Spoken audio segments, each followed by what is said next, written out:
우리 말씀은 에스겔서 31장입니다. 구약성경 1197페이지 전후에 에스겔서 31장 1절부터 18절까지 말씀 함께 보겠습니다.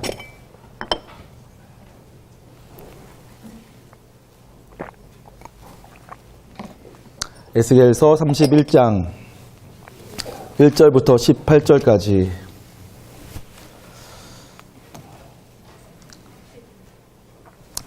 에스겔 31장입니다. 1197페이지 전후에 있습니다. 1절부터 마지막 절 18절까지 교독으로 읽으실 때에 하나님의 말씀인 줄로 알고 잘 들으시고 말씀이 마음속에 잘 새겨지도록 하셨으면 좋겠습니다. 이 말씀은 애굽 왕 얘기하신 말씀인데 아수르를 비유로 삼아 아수르를 통하여서 애굽 왕에게 하시는 말씀이에요.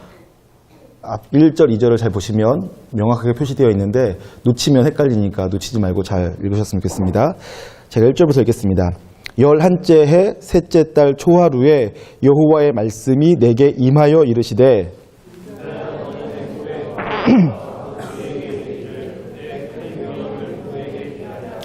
볼지어다 아수르 사람은 가지가 아름답고 그들은 숲의 그늘 같으며 키가 크고 꼭대기가 구름에 닿은 레바논 백향목이었느니라.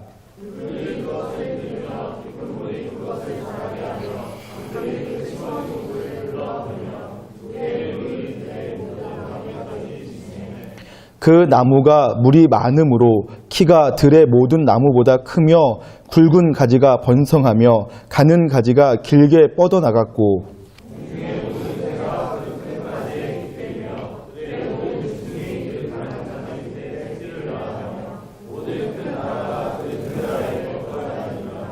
그 뿌리가 큰 물가에 있으므로 그 나무가 크고 가지가 길어 모양이 아름다우매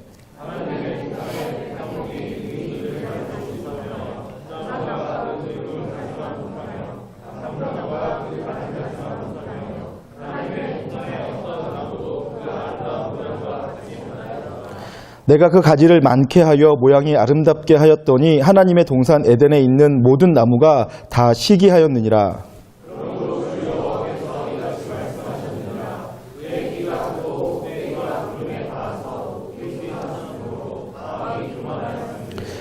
내가 여러 나라의 능한 자의 손에 넘겨줄지라. 그가 임의로 대유할 것은 내가 그의 악으로 말미암아 쫓아내었음이라.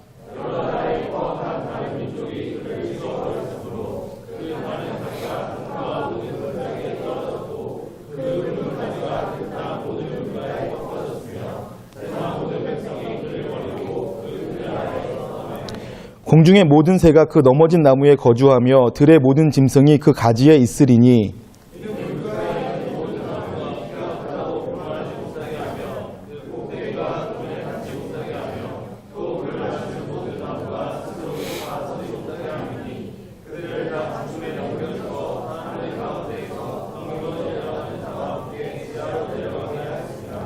주 여호와께서 이같이 말씀하셨느니라. 그가 스올에 내려가던 날에 내가 그를 위하여 슬프게 울게 하며 깊은 바다를 덮으며 모든 강을 쉬게 하며 큰 물을 그치게 하고 레바논이 그를 위하여 슬프게 울게 하며 들의 모든 나무를 그로 말미암아 쇠잔하게 하였느니라.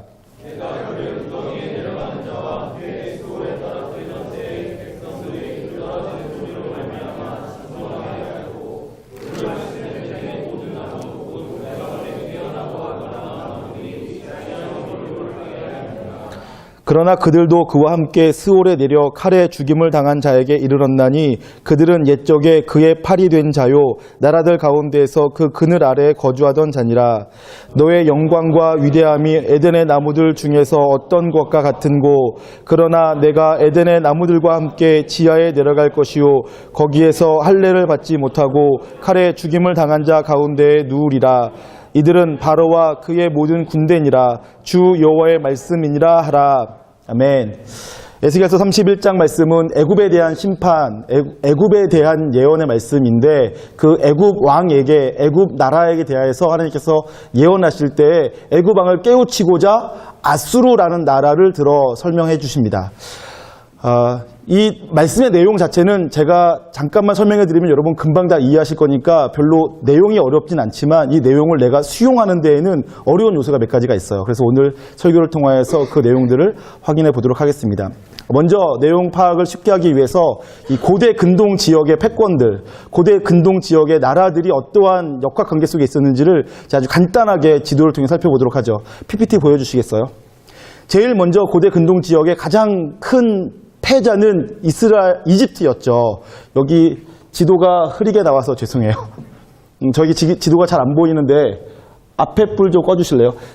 이 지도가 보면 이게 이집트가 가나안 땅까지를 다스리고 있는 내용이에요. 그러니까 우리가 알고 있는 가나안 땅은 이집트에 속한 나라는 아니었지만 이집트의 영향력 아래에 있는 나라였어요. 땅이었어요. 그래서 이집트가 전통적으로 가장 큰 힘이 있는 나라였죠. 그랬던 세계가 티그리스강, 유프라테스강 중심으로 있는 갈대아 지역에서 아수르라고 하는 나라가 일어났어요. 다음 장면 보여주세요. 그래서 아수르가 힘을 뻗쳐서 지금 지도 보시면 이 왼쪽에 있는 게 지중해죠.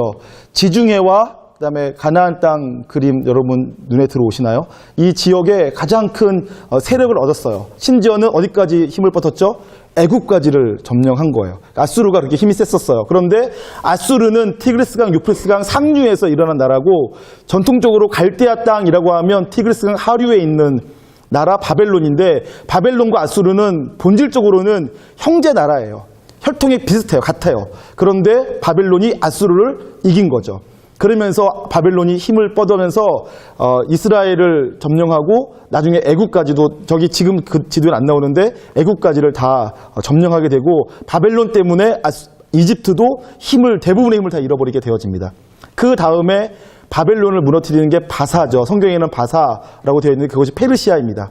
여러분 아라비안 나이트, 신바트의 모험 다 이 페르시아이죠. 어쨌든 이 페르시아가 고대 근동 동아시아 지역을 전부 패권을 차지한 거대한 나라였어요. 네, 어마어마했죠.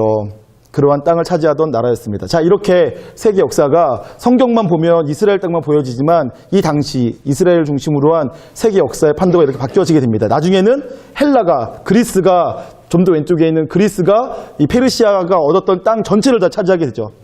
알렉산더가 땅을 차지하는데 그냥 가면 무조건 이겼어요.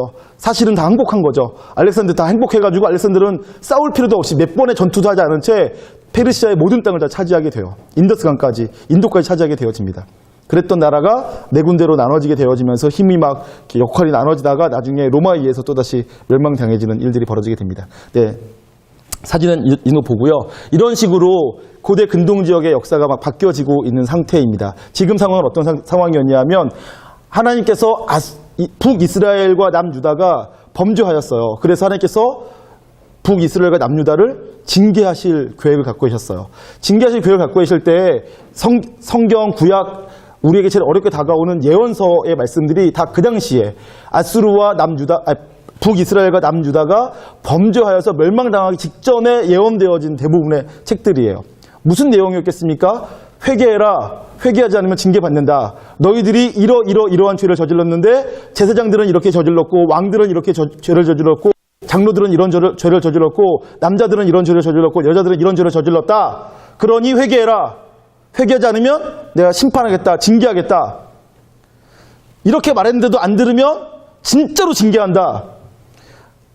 그래도 안 들으면 정말로 징계한다 하면서 징계의 내용을 말하죠. 내가 전에 레위기에 말한 것처럼 너희들은 수치를 당할 것이고 멸시를 당할 것이고 사로잡혀 가게 될 것이고 너희 자녀들이 징계를 받을 것이다. 전염병이 돌 것이다. 짐승들이 와서 잡아먹을 것이다. 그러니까 회개해라.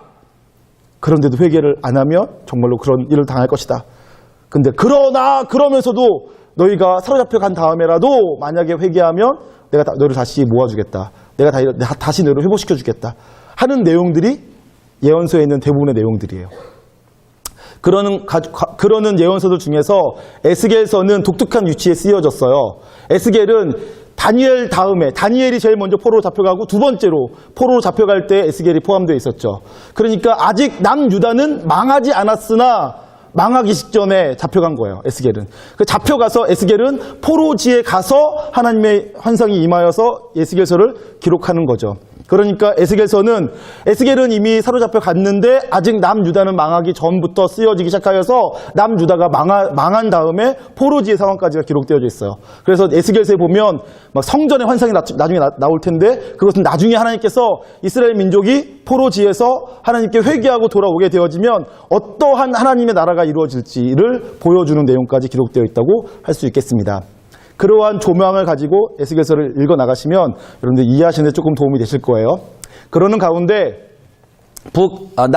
북이스라엘이 하나님께 징계를 받는 내용은 제가 지난 시간에 말씀드렸지만 북이스라엘 왕이 되면서부터 일대 왕이었던 여로보암의 죄에서 떠나지를 못하였어요. 여로보암의 죄는 뭐였냐 하면 여로보암이 북이스라엘과 남유다로 나눠서 나라를 세우는데 보니까 이스라엘은 단일 성소제라고 말씀드렸죠. 예루살렘만 성소예요. 거기서만 하나님을 예배해야 돼요. 그런데 남유다와 북이스라엘이 나눠졌어요. 그럼 북이스라엘 나라 사람들이 6월절이 되면 어디로 가겠어요? 남유다로 내려가겠죠. 왜요? 남유다에 예루살렘이 성전이 있으니까. 남유다로 예배하러 가야 돼요. 그런데 북이스라엘 왕이 그게 싫었던 거예요. 내 백성이 왜 남유다에 가서 예배를 드려야 돼? 하고 싫어서 예루살렘이 아닌 어디? 사마리아와 베델에 성소를 만들었어요. 그리고 거기서 예배해도 된다. 상관없다라고 하면서 하나님께서는 단일 성소 예루살렘만을 성소로 정해주셨는데 북이스라엘의 왕인 여로보암이 사마리아와 베델에 성소를 지어놓고 거기다 금송아지 만들어놓고 이 금송아지가 하나님이다 여호와다 거기서 예배해라 상관없다라고 얘기했다는 거죠. 그것이 여로보암 첫 번째 죄예요. 그럴 수밖에 없었어요. 왕권을 유지하려면 정치적으로. 두 번째, 그렇게 해서 성소를 세웠는데 제사장들이 금송아지를 여호와라고 섬길 수 있겠습니까? 그러니까 제사장들이 다 내려왔어요. 제사장이 없는 거죠. 정신 나간 제사장 말고는 제대로 된 제사장이 북이스라엘에 남아있질 않았어요. 그러니까 그러면 여로보암이 어떻게 됐겠습니까? 제사장을 세워야겠죠. 원래 제사장은 누구만 제사장이 될 수 있습니까? 레위 지파의 아론의 후손만이 제사장이 될 수 있는데 그런데 그런 사람들은 다 남유다로 내려가 버렸으니까 망명하고 이민 갔으니까 어떻게 했습니까? 아무나 원하면 제사장 삼아주겠다라고 말했던 거죠. 두 번째 죄예요. 제사장의 전통을 북이스라엘이 무너뜨린 거죠. 세 번째는 이스라엘 민족은 예루살렘 성소에 가서 예배 드려야 되는 날이 있어요. 3대 절기가 있죠. 그런데 3대 절기를 바꿨어요. 날짜를 바꾼 거죠. 며칠씩 차이를 둬서 다른 날 예배하게 했어요. 그것이 북이스라엘 여로보암의 3대 죄악입니다. 그런데 지난 시간에 말씀드렸지만 이 3대 죄악은 그래도 여호와를 섬기기는 섬기되 조금 바꿔서 섬긴 거였어요. 이것도 아주 심각하죠. 이것이 진짜 위험하고 심각한 문제이지만 그러나 그들의 섬김의 대상은 여호와였어요. 금송아지 세워놨지만 여러분 금송아지가 우상이지만 전통적으로 이스라엘은 다 우상이 나올 때마다 금송아지였어요. 왜냐하면 여러분 히브리어로 하나님을 엘이라고 불러요. 엘. 전능하신 하나님 엘 샤다이라고 하죠. 임마누엘. 그러니까 엘이 하나님이라는 뜻이에요. 그런데 엘은 이 히브리어 알렙이라는 단어 쓰여져. 알렙이 이렇게 되어 있는데 그 알렙은 상형 문자죠. 상형 문자 소에서 나온 문자예요. 소의 형상이 알렙가 된 거예요. 그래서 사람들은 하나님 엘이라고 할 때마다 제일 먼저 무슨 그림이 그려지냐 하면 소의 그림이 그려져요. 황소의 그림이. 그래서 이 출애굽하면서 이 시내산에 올라갔을 때 모세 왜 안 내려오냐? 우리 하나님을 만들자 했을 때 만든 게 소였죠, 소. 그것이 다 이유가 있어요.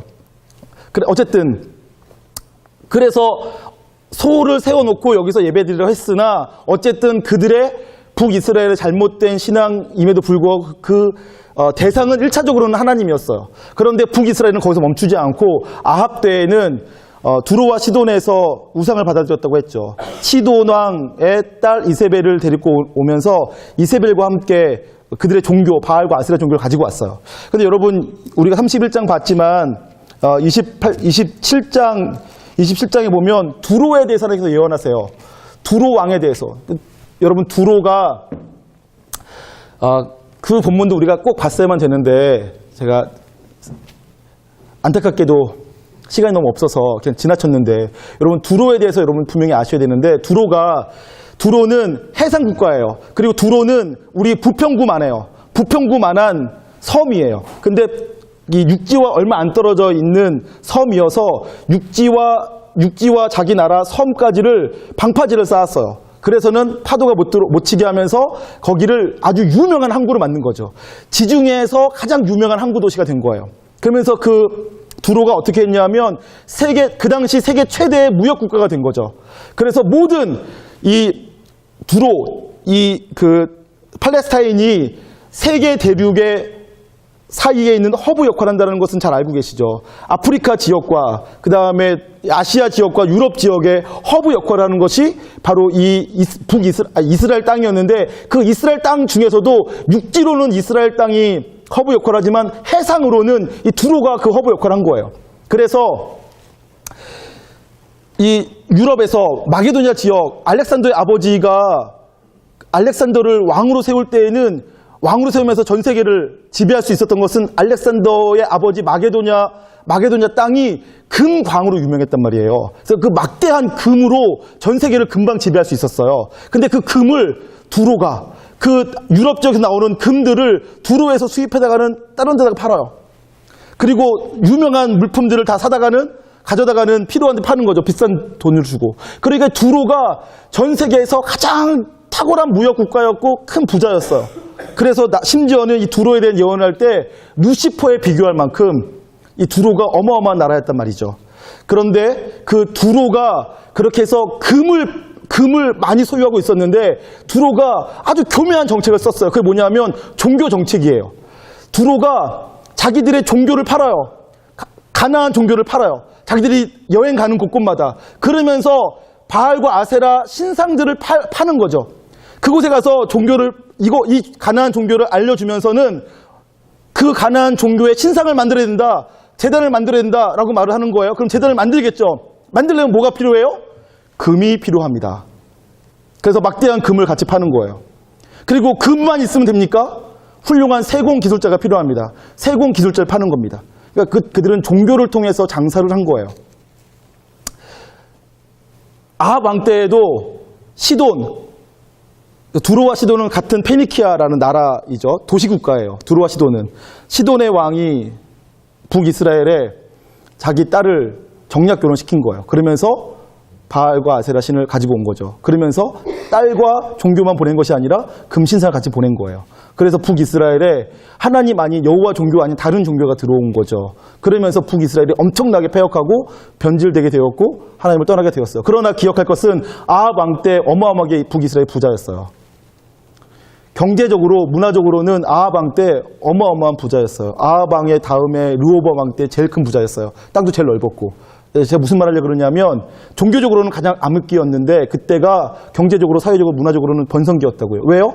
두로의 문화를 가지고 왔으니까. 그 당시 지중해에서 가장 큰 힘이 있는 나라의 문화를 가지고 왔으니까 가장 부유했죠. 그러나 종교적으로 가장 어두웠다고요. 그래서 그때부터 시작해서 북이스라엘이 망하는 길로 가다가는 결국에는 아수르에 의해서 망하게 된 거죠. 하나님께서 아수르라는 나라를 일으켜서 북이스라엘을 멸망시킨 거예요.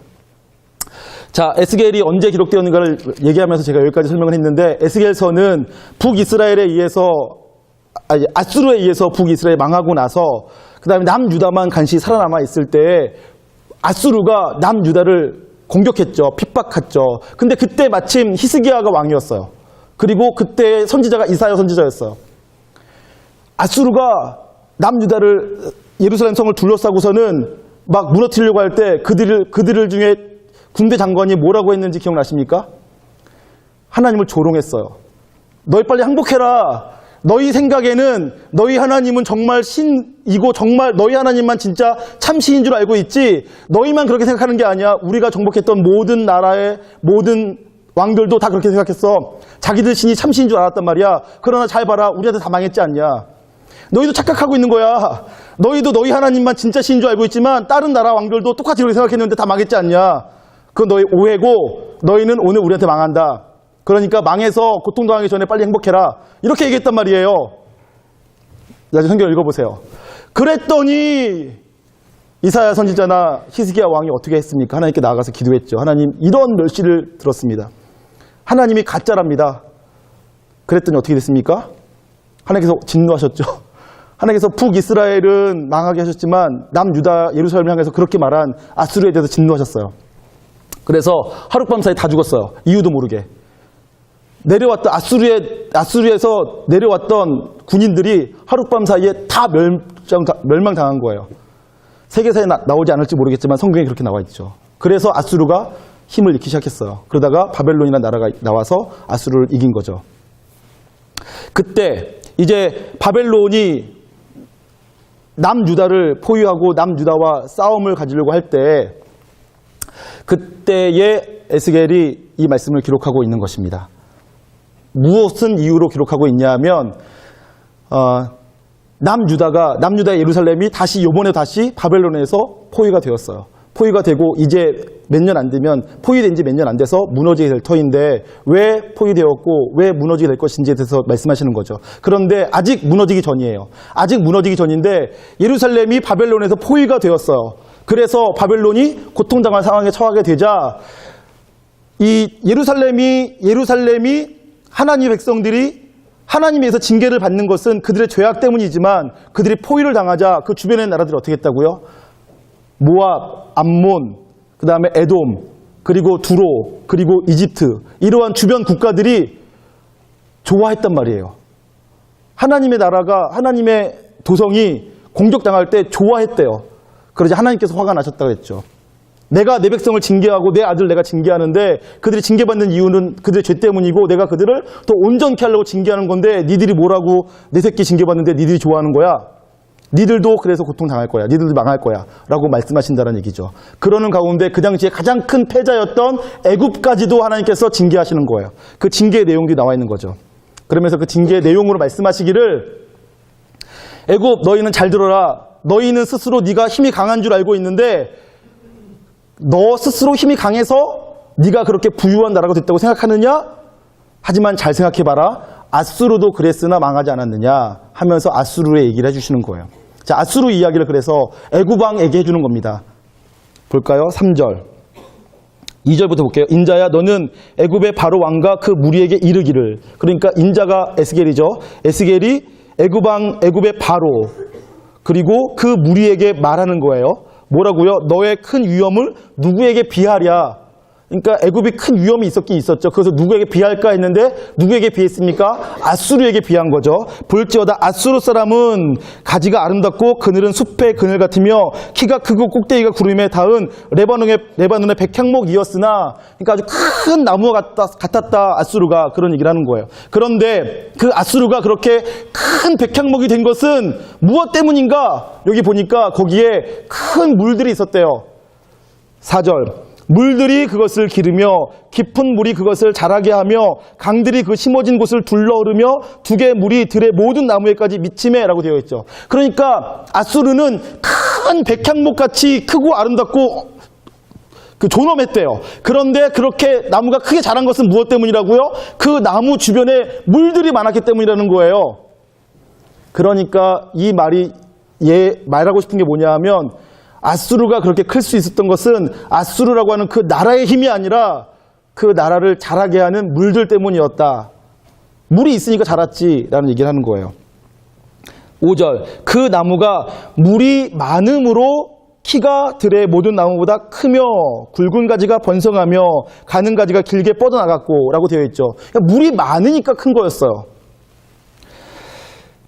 그런데 아수르는 어떻게 생각했다고요? 내가 잘났다고 생각했단 말이죠. 근데 하나님께서는 뭐라고 말씀하시는 거예요? 아수르 네가 그렇게 큰 나무가 될 수 있었던 것은 물이 많으니까 된 것이다 하면서 하나님께서 결정적으로 말씀하십니다. 내가 너를 크게 했다라고 하는 거죠. 9절입니다. 9절. 내가 그 가지를 많게 하여 모양이 아름답게 하였더니 라고 되어 있죠. 그러니까 하나님께서 아수르를 크게 백향목처럼 크게 자라가게 하셨던 말씀을 하시는 거예요. 그러면서 아수르라는 나라, 아수르뿐만 아니라 바벨론이든 이집트든 어떤 나라든 하나님께서 그 나라가 큰 제국을 이루고 큰 나라가 되는 데는 하나님께서 하셨다라는 얘기를 말씀을 하고 계시는 거예요. 그런데 아수르는 어떻게 생각했을까요? 그렇게 생각했을까요? 우리가 이렇게 큰 나라, 힘이 있는 나라, 제국을 이뤘던 것은 하나님이 도와주기 때문에 그래 라고 생각했을까요? 아니면 역시 우리는 혈통이 좋아, 우리는 용맹해, 우리는 지혜로워, 우리에게는 첨단의 기술이 있어, 이렇게 생각을 했을까요? 후자였죠. 그들은 자기들이 잘난 줄 알았어요. 자기들에게 훌륭한 인재들이 많고 자기들에게 풍부한 자원이 있고 자기들이 용맹하고 자기들 혈통이 좋은 줄 알았어요. 그렇게 했더니 하나님께서 뭐라고 말씀하십니까? 교만하다라고 말씀하시죠. 10절입니다. 그러므로 주 여호와께서 이같이 말씀하셨느니라. 그의 키가 크고 꼭대기가 구름에 닿아서 높이 솟아났으므로 마음이 교만하였은즉 내가 여러 나라의 능한 자의 손에 넘겨줄지라. 그가 임의로 대우할 것은 내가 그의 악으로 말미암아 쫓아내었습니다. 그러니까 이제 무슨 말씀하고 계신 거냐면 애굽왕에게 하는 말이 아수르를 봐라. 조금 전에 몇 년 전에 무너진 아수르를 봐라. 아수르가 그 당시는 세계 최강의 나라 같았고 이집트 너희까지 핍박했지 않았냐. 그러나 그 아수르가 실제로 그렇게 큰 나라가 됐던 것은 내가 키워준 거였다. 그런데 그들이 교만하였으니까 내가 그들을 무너뜨린 거다. 그래서 지금은 다 쫓겨나고 그저 공중에 새만 와서 앉아있지 않냐. 그런데 애굽왕 바로야, 잘 들어라. 너희도 교만함으로 내가 너를 그렇게 하겠다 라고 말씀하시는 거예요. 넘겨볼까요? 쭉 읽어보면 다 그런 내용입니다. 18절입니다. 18절. 너의 영광과 위대함이 에덴의 나무들 중에서 어떤 것과 같은고. 여기서 너의 영광은 애굽을 말하는 겁니다. 지금 애굽으로 넘어왔어요. 그러나 내가 에덴의 나무들과 함께 지하에 내려갈 것이요 거기서 할례를 받지 못하고 칼에 죽임을 당한 자 가운데 누우리라. 이들은 바로와 그의 모든 군대니라 라고 말씀하고 계시죠. 주 여호와의 말씀이니라 하라. 그러니까 애굽 왕이 하나님께서 지금 에스겔을 통하여서 애굽 왕 바로에게 말씀하시는 거예요. 애굽의 처지가 이제 앞으로 어떻게 될 것이냐면 아수르와 같이 될 것이다. 아수르가 바벨론에 의해서 순식간에 망하게 된 것처럼 애굽 너희도 순식간에 망하게 될 것이다. 왜? 아수르가 자기들이 큰 나라가 되니까 하나님께서 키워주셨는데 자기들이 그렇게 힘이 세서 잘된 것으로 오해하고 교만하였기 때문에 내가 그들을 무너뜨렸다. 애굽 너희도 힘이 셌으나 너희 스스로 강한 줄 알고 너희 스스로 잘난 줄 알고 너희 스스로 잘했기 때문에 이렇게 큰 나라가 된 줄 오해하고 있으니까 내가 너희도 무너뜨리겠다 라고 말씀하셨다는 말이죠. 그러면서 지금 오늘 우리가 중요하게 볼 것은 맨 끝에 주 여호와의 말씀이니라 입니다. 주 여호와의 말씀이니라. 여러분 오늘 말씀뿐만 아니라 우리가 에스겔서를 읽으면서 계속해서 하나님께서 세계 열방에 대한 에돔, 암몬, 모압, 두로, 이집트에 대한 예언들이 나올 때마다 항상 하나님께서 내가 바로 여호와인 줄 알게 하겠다 라고 말씀하세요. 내가 여호와인 줄 너에게 알게 하겠다. 주 여호와의 말씀이니라 라고 말씀하신단 말이에요. 왜 그럴까요? 왜 그럴까요? 왜 하나님께서 계속 주 여호와의 말씀이니라, 내가 이렇게 함으로 내가 여호와인 줄 알게 하겠다라고 왜 하나님께서 계속 성경을 통해서 말씀하고 계실까요? 왜냐하면 아무도 안 믿으니까. 그것이 하나님께서 하신 것인 줄 아무도 안 믿었으니까. 여러분 생각해 보세요. 여러분이 그 당시 살고 있었다면 아수르가 그렇게 강대한 나라가 됐는데 에스겔이라고 하는 한 망한 나라의 선지자가 하나님께서 아수르를 키웠어 라고 말하면 그거 누가 듣겠어요? 여러분 같으면 믿겠어요? 여러분 미국이 저렇게 크게 된 것은 다 하나님께서 하신 거예요. 저는 믿는데 여러분 믿으시겠어요? 안 믿는단 말이에요, 사람들이. 그러니까 하나님께서 말씀하시는 거예요. 내가 한 거다 라고요. 여기서부터 우리는 이제 신학을 해야 됩니다. 여러분 성경의 내용을 파악하는 것은 조금만 노력하면 금방 파악하는데 이 다음부터 우리가 이제 신학을 해야 돼요. 묵상을 하는 거죠. 여러분 제가 신학 얘기를 먼저 꺼냈는데 저는 제가 어렸을 적에 신학을 하는 것은 특별한 소수의 사람들만 하는 줄 알았어요. 그리고 저는 그 특별한 소수가 되고 싶어서 제가 신학교에 들어갔어요. 근데 나중에 신학교 공부를 다 마치고 나서 보니까 신학은 특별한 소수의 목회자만 하는 것이 아니구나 라는 걸 알게 되었어요. 신학이라는 것은 무엇입니까? 신학, 영어로는 헬라어로 데올로지아라고 하는데 하나님에 대한 지식이에요. 하나님에 대한 학문. 근데 하나님에 대한 학문은 목회자만 하는 것입니까? 아니죠. 모든 성도는 다 하나님에 대해서 알아야 돼요. 하나님에 대해서 배우는 거예요. 하나님이 어떤 분이신지, 하나님의 성품에 대해서, 하나님이 무슨 일을 하셨는지, 하나님의 사역에 대해서. 그 하나님의 성품과 사역 가운데 하나님이 어떻게 우리를 구원하셨는지, 어떻게 이 세계를 다스리시는지 하는 것들을 우리가 배우고 알게 되어지는 거죠. 성경에는 그러한 하나님의 성품과 사역에 대해서 잘 나와 있어요. 그래서 우리는 성경을 통하여서 하나님에 대해서 배우고 하나님의 사역에 대해서 알게 되어지는 거예요. 그러면서 그것이 우리의 삶의 현장 속에서 이 3,000년 전, 4,000년 전에 기록된 말씀과 지금 큰 간격이 있는 우리 삶 속에 어떻게 연관성이 있는지, 그 3,000년 전에 말씀하신 하나님의 말씀이 3,000년 후에 오늘날 지금 이 땅에 살고 있는 나에게 어떻게 역사하고 있는지를 계속해서 배워가는 것이 신학이죠. 그것이 가능하는 것이 묵상입니다. 말씀을 읽고 말씀의 내용을 파악한 다음에 그 내가 읽은 말씀의 내용이 지금 나에게 뭐라고 말씀하시는지, 지금 이 현장 속에 살고 있는 나에게 어떻게 말씀하시는지 듣고 그 음성을 듣고 내가 순종할 수 있게 만들어주는 것이 묵상입니다. 신학이죠. 그 모든 묵상은 그래서 신학을 하시는 거예요.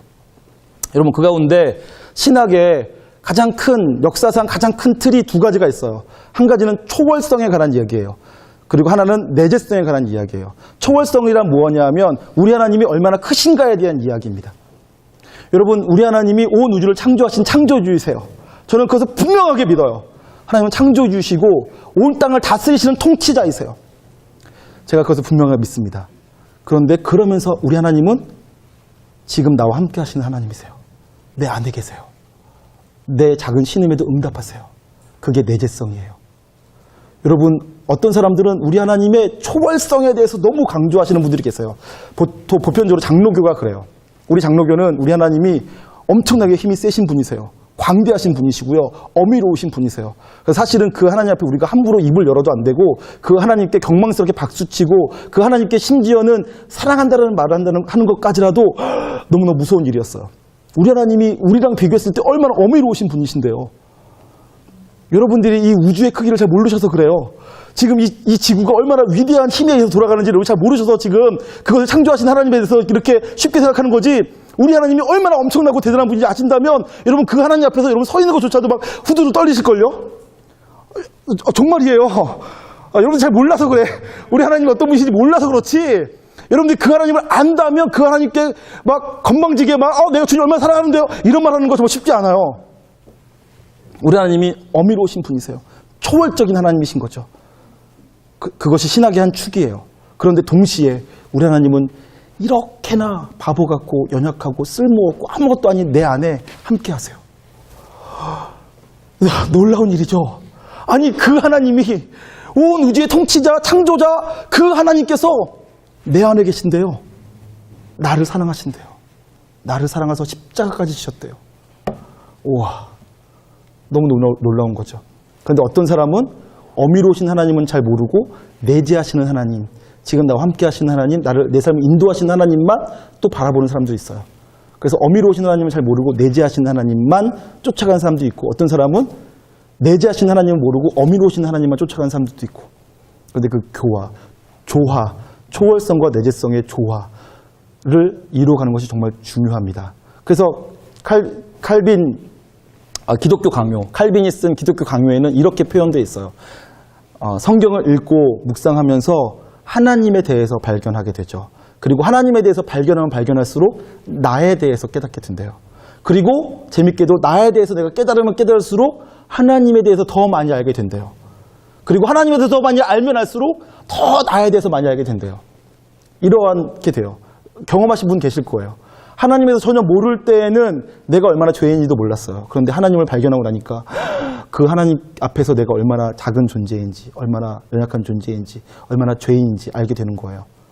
그런데 내가 이렇게 큰 죄인이라는 걸 알고 나니까 이러한 죄인인 나를 사랑하시는 하나님의 사랑이 너무 대단한 거예요. 우리 하나님 어떻게 나 같은 것까지 사랑하시는 거지? 라고 생각하게 되는 거죠. 그러고 봤더니 하나님께서 그러한 나를 사랑하시는 데는 이유가 있는 거예요.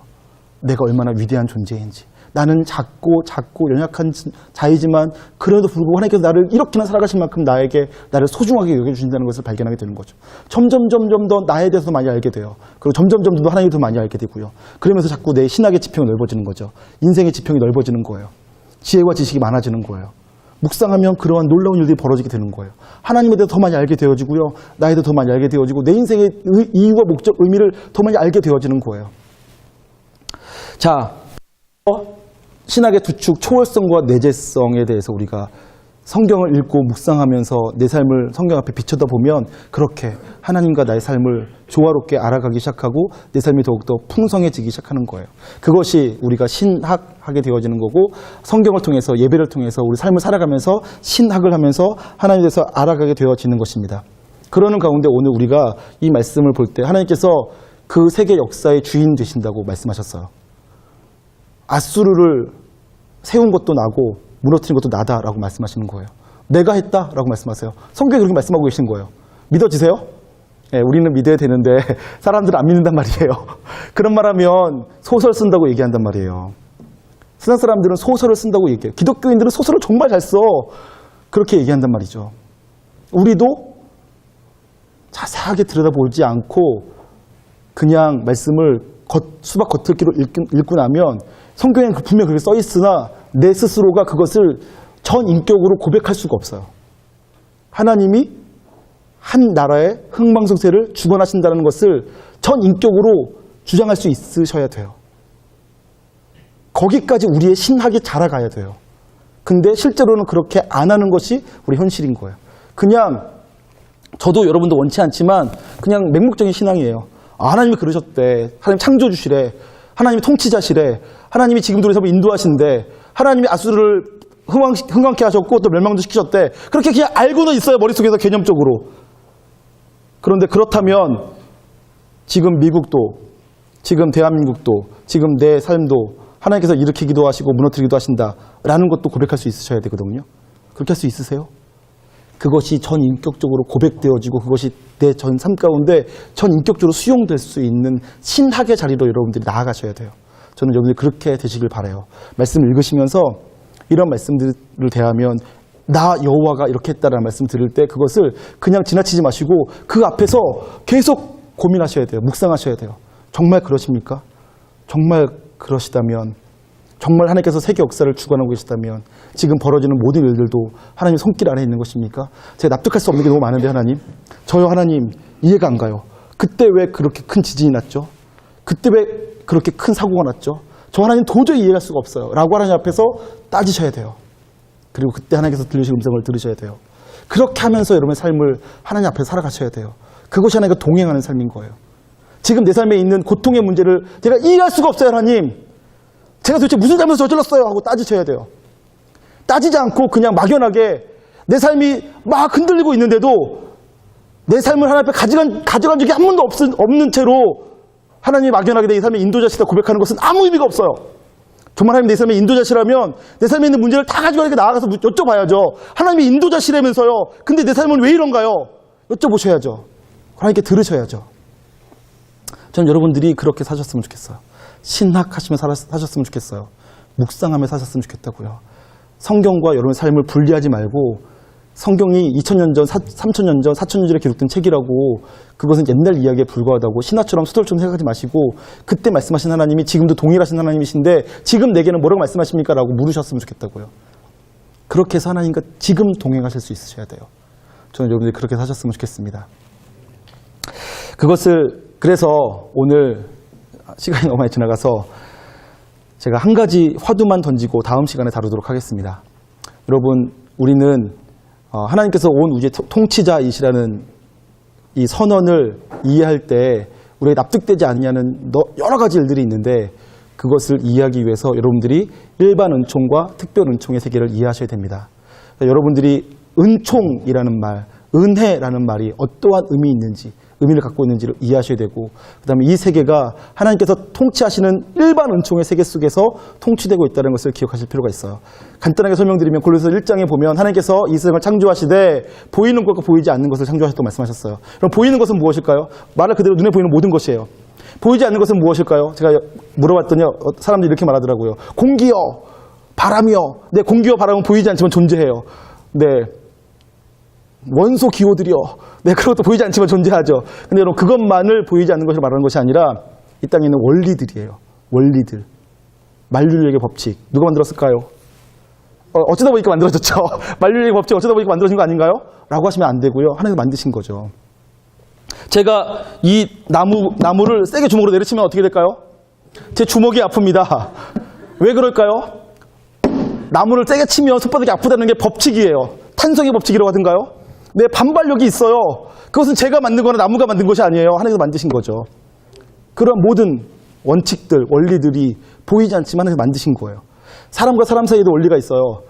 제가 앞에 있는 누군가를 째려보면 같이 째려보고 그런 게 원칙이에요.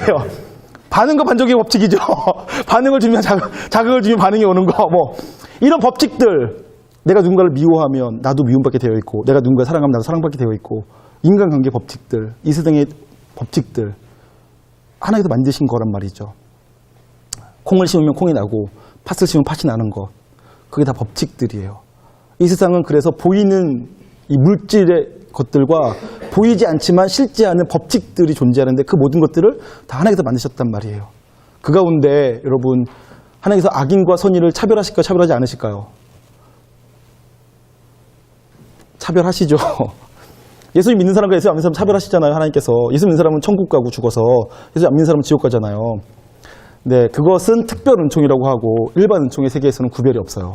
구별이 없는 은총을 일반 은총이라고 하는 거예요. 예수 믿는 사람이나 안 믿는 사람이나 구별 없이 받을 수 있는 은총, 혜택, 그것들이 일반 은총의 세계예요. 예를 들면 하나님께서 예수님 잘 믿는 사람에게는 봄에 비를 더 많이 주시고 잘 안 믿는 사람에게는 비를 조금 주시고, 그래서 예수 잘 믿는 사람은 못 심을 때 아주 그냥 풍성한 물 가운데서 모를 심을 수 있고, 안 믿는 사람, 악한 사람은 못 심을 때 막 물이 없어가지고 막 모를 심자마자 조쪽 말라 죽고 이렇게 되나요? 다 아시죠? 제가 무슨 말 하는지.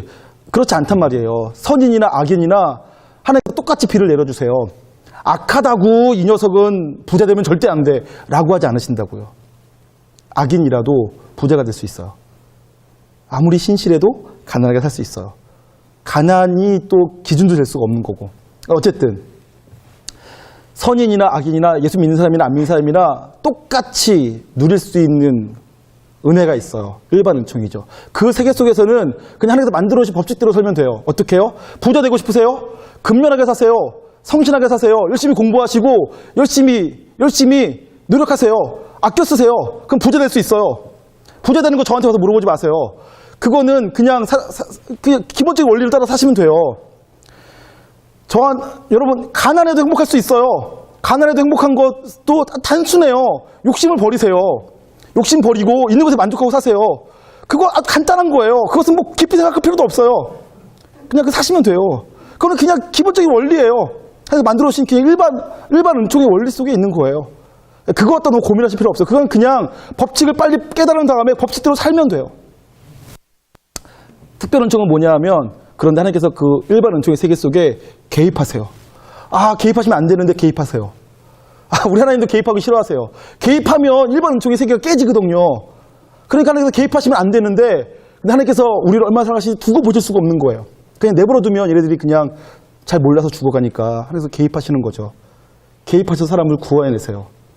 그 일반 은총의 세계 속에서 제대로 된 삶의 원리를 몰라서 죽어가는 사람들을, 죄를 지으면 죄 때문에 죽는다라는 일반 원칙의 세계의 법칙에서 우리를 건져내시고자 개입하시는 거예요. 그게 특별 은총이죠. 그래서 우리를 구원해내시는 것. 그래서 특별 은총이에요. 그런데 재밌게도 그 특별 은총이 창세전에 벌써 작정되셨대요. 그러니까 또 신비로운 거죠. 놀라운 거죠. 그래서 일반 은총과 특별 은총 중에서 어떤 것이 더 큰 범주인지를 예측할 수가 없어요. 저는 일반적으로 이렇게 얘기하면 일반 은총이 큰 그 원리이고 그 속에 하나님의 특별 은총이 끼어든 것처럼 보여지는데, 근데 성경을 다시 읽어보면 특별 은총이 더 큰 은총이에요. 그 속에 일반 은총이 포함되어 있어요. 어떤 것이 맞을까요? 네, 신학자들도 계속 또 토의하고 있어요. 잘 몰라요. 신비로운 거죠. 근데 어쨌든 여러분들이 이것을 이해하셔야 돼요. 일반 은총의 세계와 특별 은총의 세계가 있다. 같은 세계이지만 하나님의 작용하시는 원리가 다른 거죠. 우리가 헷갈리는 것은 뭐냐면, 아니 하나님께서 인도하신다면서요, 온 세계 통치자이시라면서요, 근데 왜 어떻게 그러한 불성사들이 나타나는 거죠? 라고 묻는 거예요. 불성사가 나타나는 이유들은 뭘까요? 세월호가 빠져서 수많은 어린이 생명들이 막 죽어가는 이유는 뭘까요? 지진이 일어나서 수많은 사람이 죽어가는 이유는 뭘까요? 막 싱크홀이 있어가지고 막 차가 빠지는 이유는 뭘까요? 북극에 있는 얼음이 녹아가지고 막 해수면이 높아지면서 전 세계가 고통당하는 이유는 뭘까요? 하나님께서 하셨다고 말하면 쉬울 텐데, 하나님께서 하셨다고 말하면 우리 하나님께 대한 모욕같이 느껴지고, 우리 하나님 그럴 분이 아니신데 라는 생각이 들고, 그렇다고 하나님께서 하지 않으셨다 그러면 하나님께서 다 통치하신다고 하셨는데? 라는 생각이 들고 헷갈리시잖아요. 그래서 일반 은총과 특별 은총의 세계를 이해하셔야 됩니다. 하나님께서 이 땅을 다스리시면서 일반 은총의 세계 속에 사람들에게 맡겨져 있는, 사람들이 마땅히 해야만 되는 그 원칙 속에서 지키고 했어야만 되는 일들. 근데 그것이 안 됐기 때문에 하나님께서 지금 개입하시고 계시는 일들을 구별해서 볼 수 있는 눈이 필요합니다. 여러분과 제가 차근차근 성경을 통해서 또 성경과 내 인생을 바라보면서 그런 하나님의 사역, 하나님의 역사, 하나님의 섭리에 대해서 차근차근 배워가고 그것을 배워가면서 여러분과 저의 삶의 지경이 넓어지고 삶을 더 잘 이해하고 살 수 있게 되길 주님의 이름으로 축복합니다. 기도하겠습니다. 존귀하신 하나님, 오늘 애국 왕에게 하시는 말씀을 통하여서 우리는 하나님께서 나라와 민족의 흥망성쇠를 주관하시는 분이라는 것을 배우게 되었습니다. 하나님께서 한 나라와 민족의 흥망성쇠를 주관하실 뿐만 아니라 온 우주의 통치자이십니다. 온 세계를 창조하시고 다스리시고 이끌어 가시는 분이십니다. 그러면서도 아주 세밀하게 한 사람 한 사람의 형편과 사정을 이해하시고 아시고 각 사람의 삶의 환경에 맞게 말씀하시고 인도하고 계십니다. 너무 복잡하고 다양하고 신비롭고 그래서 알 수가 없지만 그렇게 역사하시는 하나님을 우리가 조금씩 더 배워갈 수 있길 원합니다. 그래서 지금 나와 함께 하시며 내 삶을 인도하고 계시는 그 하나님의 인도하심, 그 하나님의 사역을 알고 내 삶을 더 지혜롭게, 더 확신 가운데 살아가며 하나님께 드릴 수 있길 원합니다. 주님, 그런 삶을 살아가는 저희들 될 수 있도록 은혜와 은총을 더하여 주시옵소서.